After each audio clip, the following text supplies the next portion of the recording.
Hey, it's Dr. Paul, and let me go into how to talk to your patients based on their personality. So let's look at this, and this is very helpful. It'll increase your likelihood of communicating and more increasing the effectiveness with your patients. And the reason we need to know that is, generally speaking, we'll take our personality and we'll naturally fit with 50% of the personality profiles, 50%, not 100%. So this is why it's important. Because if you're not aware of it, there's 50% of your patient base that you just won't talk to properly. And what I mean by that is, a lot of times the patients consciously don't, it's not typically conscious on their mind. It's that feeling you get. It's like, when you talk to somebody and it goes well and easy, or you talk to somebody and it doesn't go well and easy, you get it's an unsettling feeling. That's kind of what happens. Now, if it's more obvious, then it gets to be, they don't like you and I'm not coming back. But let me go into the personality profiles and touch on some key points relative to how to talk to certain personality profiles. Okay, so having said that, let's go ahead and look. Now remember, we're gonna look at the DISC profile, the DISC. So remember, the DISC is, D stands for dominant or choleric personality. That's the alpha male kind of thing. The I stands for influencer. That's also known as the sanguine personality. The S is the steady relator or the phlegmatic, and the C is the conscientious or the melancholy. Okay, so these are interchangeable words: choleric, dominant, influencer, sanguine, phlegmatic, steady, conscious, melancholy. So just kind of get used to flipping those back and forth. You'll hear them, depending on who you talk to, flipped either way. So just be aware that, the melancholy personality is a conscious person, a sanguine is an influencer, that kind of thing. Okay, so here we are. First, let's go into some basic mnemonics. What is it that the choleric personality likes? Well, they want to be in control. That's what they want. They want control. So I'm going to share with you how to handle the choleric personality. What does the sanguine want? What is the sanguine? The sanguine wants to be liked. The sanguine wants to be liked. The phlegmatic likes reassurance. Reassurance is really important to a phlegmatic. Low confrontation, reassurance. Melancholy, they're detail oriented and they like to be right. Okay, so having said that, let me go through how I will communicate with each of these patients differently. Now, at work, I'm a high choleric personality. I'm a high dominant personality. That's mine. Now, what does that mean? It means I will offend the phlegmatic personality naturally. I won't even know I'm offending them if I don't tamper it down. I'll offend the melancholy personality. I'll offend them. I can offend the sanguine. Sanguines like to be liked. They like to get along with everybody, so chances are I won't. But these two personality traits I will naturally offend because I'm a high choleric personality. Now, what does that mean if these are my patients? Well, it means I have a much higher likelihood of losing them as a patient if I don't know this and I don't adapt based on their profile. So that's what I did, is I learned how to recognize the person's personality real quick, and we teach how to do that with how they're dressed, their personal hygiene. Your personality is how you dress, your personal hygiene, the colors you wear, the brands you use. It's all about your value system. Everything you do is about your value system and experience. So we teach how to evaluate without even talking to somebody. We'll have a pretty good idea of what personality is. So we got to learn how to do that. And then when we talk to them, we got to pay attention to that. And especially when they sign in, there's, how people write when they sign in. There's common characteristics with how people write when they're sign in. And a lot of times I could look at their history form before I even met the patient, before I even go in the room. I'll look at their history form, just how they wrote, and immediately I have an idea of what personality profile that is. And I'll cover that separately in another topic. So how do we want to talk to these people? Okay. So if it's a choleric, what are 2 or 3 of bullet points that we want to keep in mind when we're interacting with the choleric personality? Well, number 1, they like control. They're abrupt and to the point.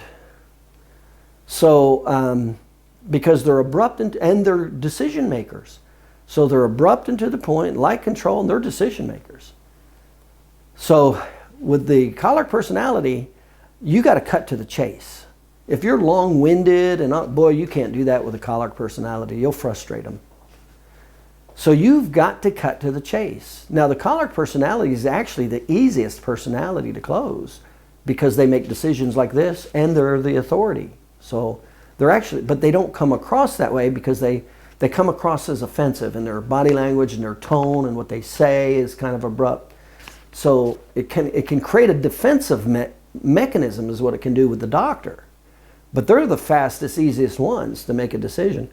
Unfortunately, they're terrible with treating their treatment schedules because they do what they want. They come and go what they want. So, all right.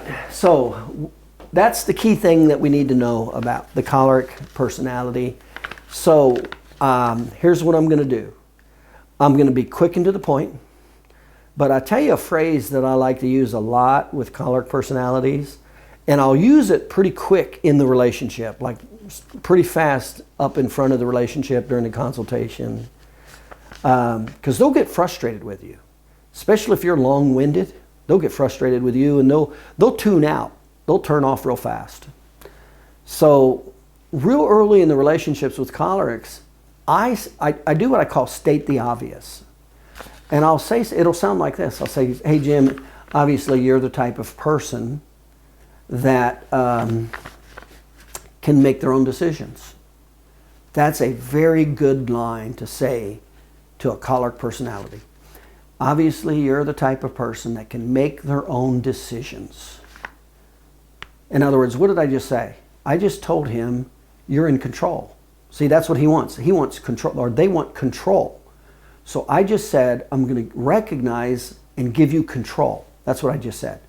So I'll say, Jim, hey, let me just share with you, I recognize you're the type of person that can make decisions, that can make your own decisions. Then comes the second part. I said, tell you what, let me just give you the information and you just tell me what you want to do. See, what I just did is I just won them over is what I just did. I said, I'm going to recognize you for wanting to be in control, and I'm going to give you control, but I'm not really giving them control, but I'm saying I am. And I'm just asking that he pay attention long enough that I can do my education. That's all I'm asking for. That's what I'll say oftentimes with a choleric person. I say, hey, Jim, obviously you can make your decisions. You're the type of person that can make your decisions. Tell you what, let me just give you the information, and then you tell me what you want to do with it. Will that work for you? See, even when I say, and then you tell me what you want to do with it, well, I do that with every patient anyway. I give them information and they tell me what they want to do. I do that anyway. But we specifically say it with this patient because that's what they want to hear. So essentially what I just did is I calmed him down and I bought time for him to listen to me. That's what I just did. So it's a really good phrase. Hey, so whoever the patient is, and typically, I mean, I don't just say that right off the front. Typically, as we're going through it, and I start seeing that they're getting a little impatient, because these people get impatient fast. Or I see they're losing attention. That's typically when I'll say it.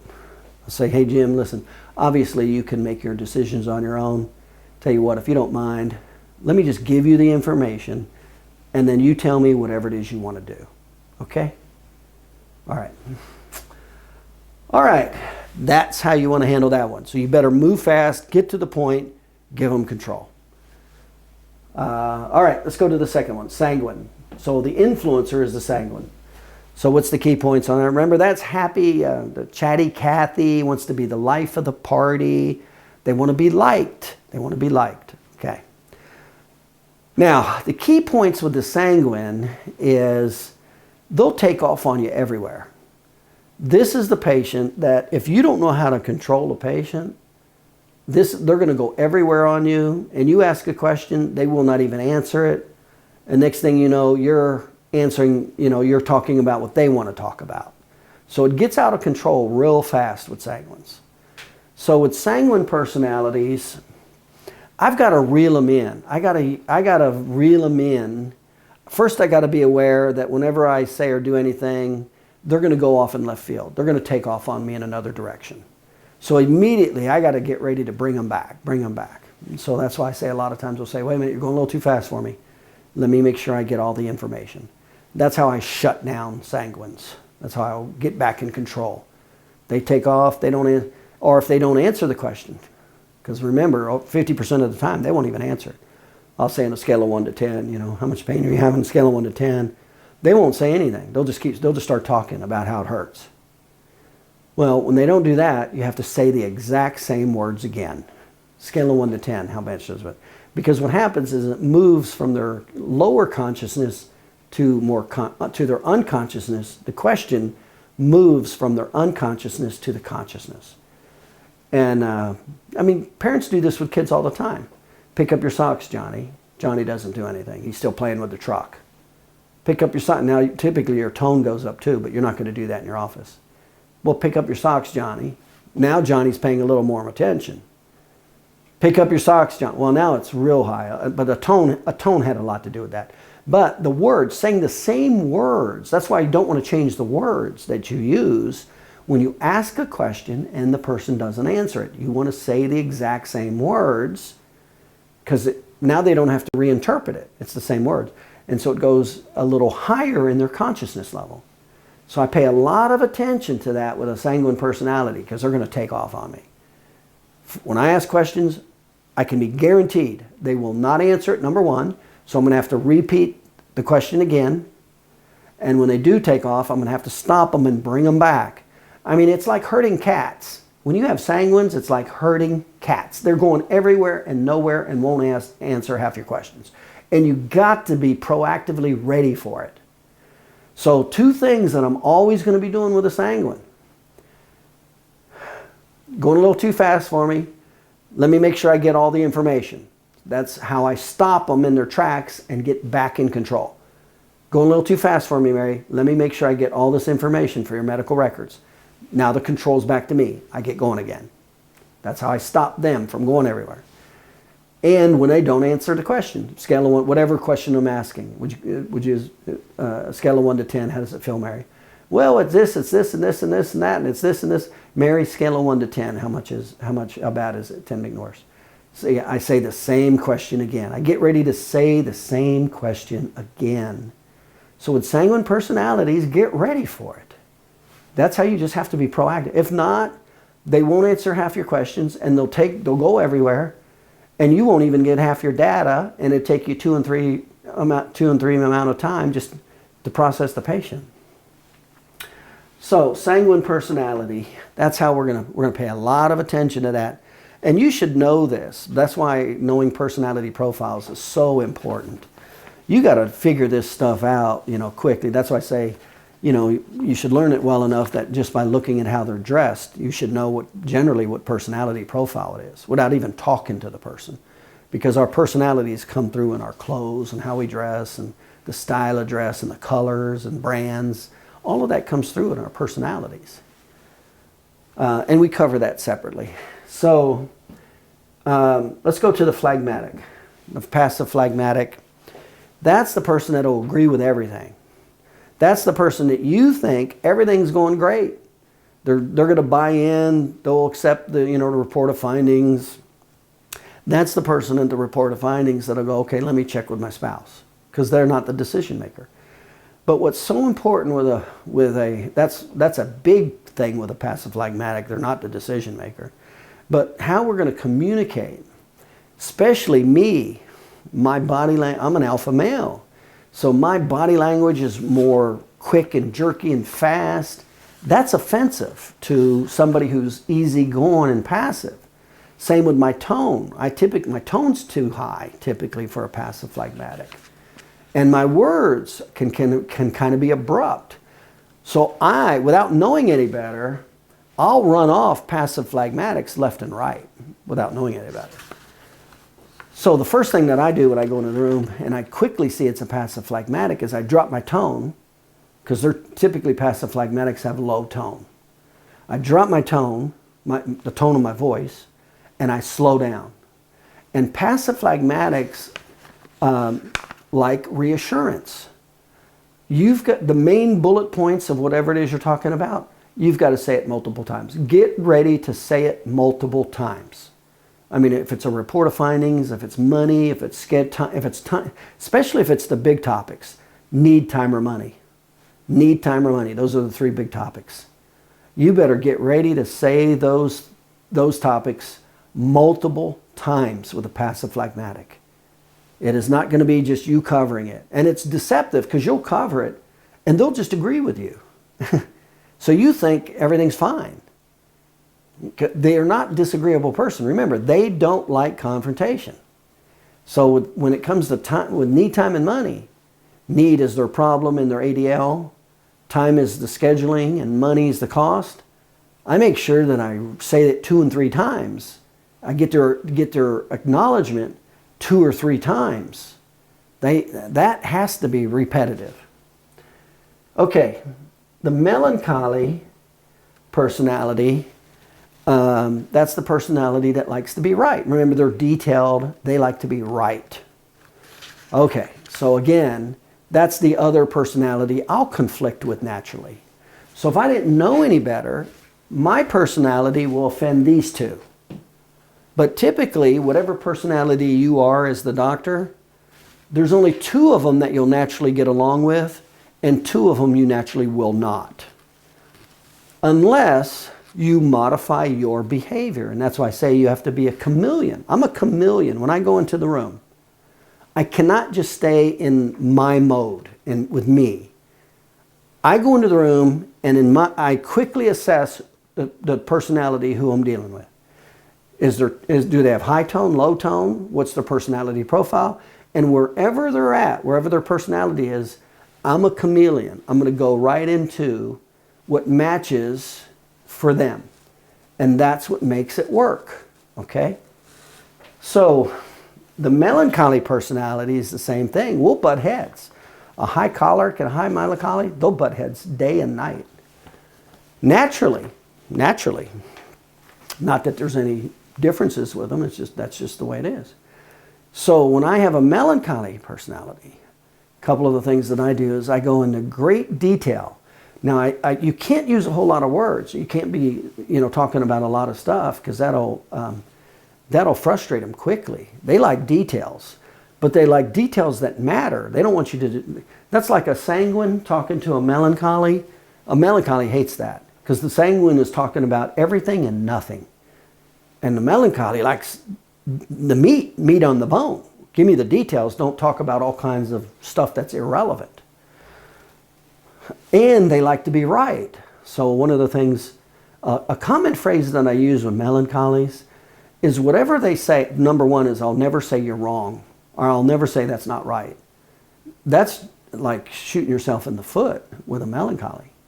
So one of the things I will commonly say with a melancholy when I'm interacting with patient education or whatever, and whatever it is they say, because remember, they like to be right. So they'll tell you. They won't even be the doctor, and they'll say, isn't that like this? Or, they're not even a doctor, and they're telling you. So I'll say, well, that's close. I'll never say no. I won't do that. But I'll say that's close, or yeah, somewhat, and then I'll go into the real explanation. In other words, I go into agreement with them first, even though they could be totally wrong. I'll just go into agreement. That's part of, and that's what it'll sound like. It'll sound like, well, that's partly right. Yeah. Let me just add to it. It'll sound something like that. But when I'm dealing with a melancholy patient, when I'm dealing with the main categories, need, time, and money, I'm in great detail. I got to be in great detail. Especially when you show x-rays. Melancholies pay a lot of attention to the detail of an x-ray. So you've got to be really detail-oriented when you go over the categories of need, time, and money, especially the tests, the biomarkers and tests. You can't be vague in general with that. You got to be specific and detailed with those tests. And they'll ask about quantification numbers, and they'll even pay attention to the previous quantification number from the initial exam versus the re-exam. That's how detailed they're going to be paying attention. So when I'm with melancholies, I never tell them they're wrong. I don't go authoritative on it, because it's real easy for me, being a choleric, to be highly authoritative. So I don't do that. What I do is I tone down. I don't tell them they're wrong, and then I reaffirm the key points in detail. I want to make sure I get in detail. And a lot of times, if they say anything close, that's right, I'll go, yeah, because that's what they want to hear. They want to hear them right. So if they're close, if they're in the ballpark, I'll say, yeah, that's kind of how it works to some. And if it's not totally, I'll say, yeah, that's kind of how it works to some degree. So I'm still okaying them, but I'm definitely not okaying them. That's when you're going to lose. Okay, so this is some major strategies. And I do this real quick. And of course, the more you learn it, you'll look at the person, you'll look at the patient. And like I said, you'll even look at the handwriting. You'll even see them in the waiting room or walk in, and you'll know, oh, that person is obviously this type of personality. And especially when you walk in the room. You walk in the room, you've read the chart, you see how they're dressed, you talk to them for 10 seconds, 20 seconds. You should definitely know their personality within 30 seconds. You should know their primary personality within 30 seconds of talking to anybody. Okay? Especially if you've already got their handwriting, you've already seen how they're dressed, now you see some of the wording. You already know, well, is this an alpha male choleric? Is this a high sanguine, happy, chatty Cathy? Is this a passive, easygoing guy? Or is this is he real detailed and neat and sharp with his word and real clean with his words? See, real quick. And depending on who's sitting there, immediately I go into each of those different modes and how I'm going to talk to them. And that's how the relationship works even better. So now I'll get along with 100% of my patients naturally instead of only 50% naturally.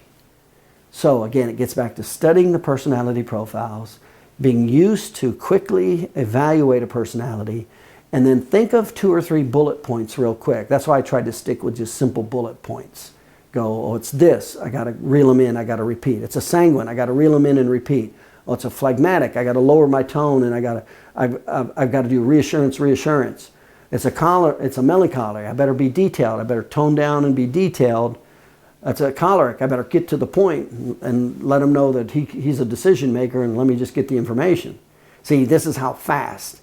In other words, you got to be at a state of what's called unconscious competence in your ability to see this and quickly react to it, okay? And that will significantly help your practice.